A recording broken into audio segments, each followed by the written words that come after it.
주도적인 삶, 관계에 치이지 않는 심리 한 스푼 시작합니다. 지난 팟캐스트에서 우리는 내가 할 수 없는 것이 아닌 내가 할 수 있는 작은 것에 집중할 때 삶을 주도적으로 변화시킬 수 있다라는 선택이론의 핵심을 함께 살펴봤습니다.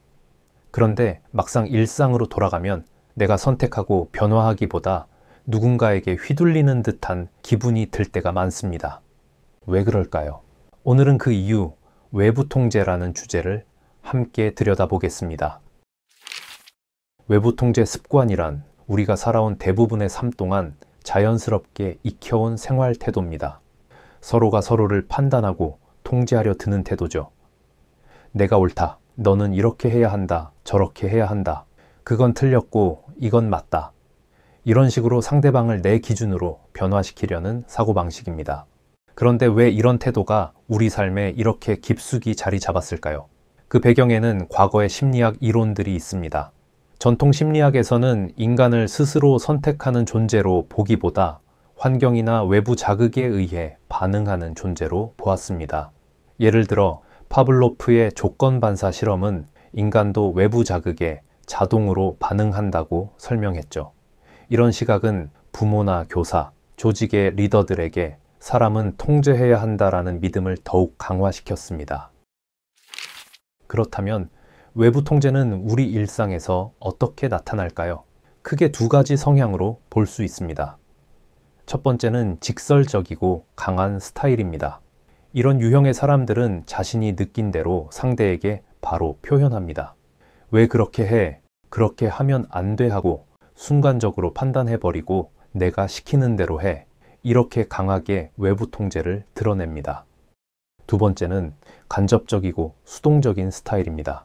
이들은 불만을 직접 말하지 않고 말없이 불쾌감을 드러내거나 아예 상황을 회피합니다.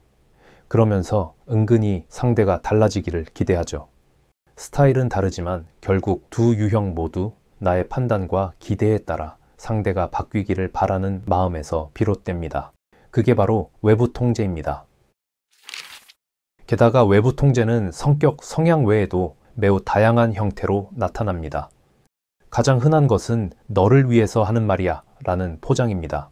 겉으로는 상대방을 위한 것 같지만 실제로는 내가 원하는 방향으로 상대가 움직이길 바라는 것입니다. 외부 통제의 또 다른 형태는 연민이나 죄책감을 자극하여 상대가 나의 요구에 따르도록 하는 것입니다. 너가 해줘야 해. 나는 못해 같은 말로 상대를 통제합니다. 상대의 행동을 나의 안전, 편안함과 기분 조절 수단으로 삼는 것입니다. 이런 사람들은 자신이 약자라는 믿음을 갖는 경우가 많습니다. 하지만 실제로 약자라기보다는 내 뜻대로 되지 않는 상황에서 불안한 마음 때문에 상대를 통제하려는 것입니다. 이렇게 외부 통제는 다양한 얼굴로 우리의 관계 속에 숨어 있습니다. 그렇다면 외부 통제의 가장 큰 문제는 무엇일까요? 우선 관계가 망가진다는 점입니다. 세상에는 내가 원하는 대로 움직여줄 사람은 없습니다. 그런데 우리는 요구하고 바라고 통제하려 합니다.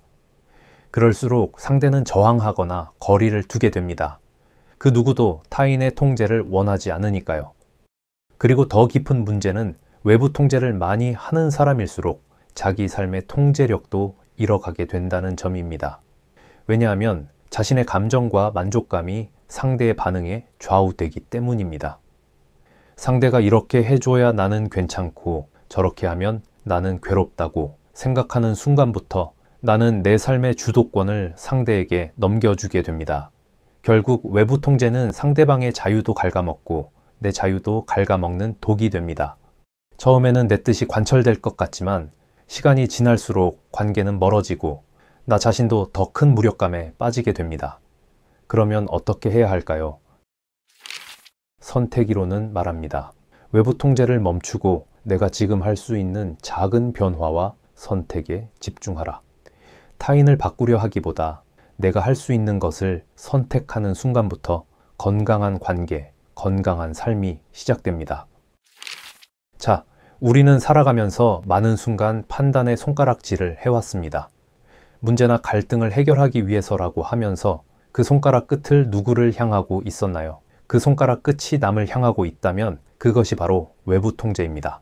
지금부터는 변화의 꼭지점을 나 자신으로 향하게 하십시오. 그러면 작은 변화가 시작될 것입니다. 주도적인 삶의 시작은 내가 할 수 있는 아주 작고 사소하고 쉽게 지금 당장 할 수 있는 것부터 행동하는 것입니다. 그럼 다음 팟캐스트에서는 한 걸음 더 들어가서 왜 저 사람은 저런 행동을 할까 하는 질문을 풀어보겠습니다. 오늘도 청취해 주셔서 감사합니다. 시네스였습니다.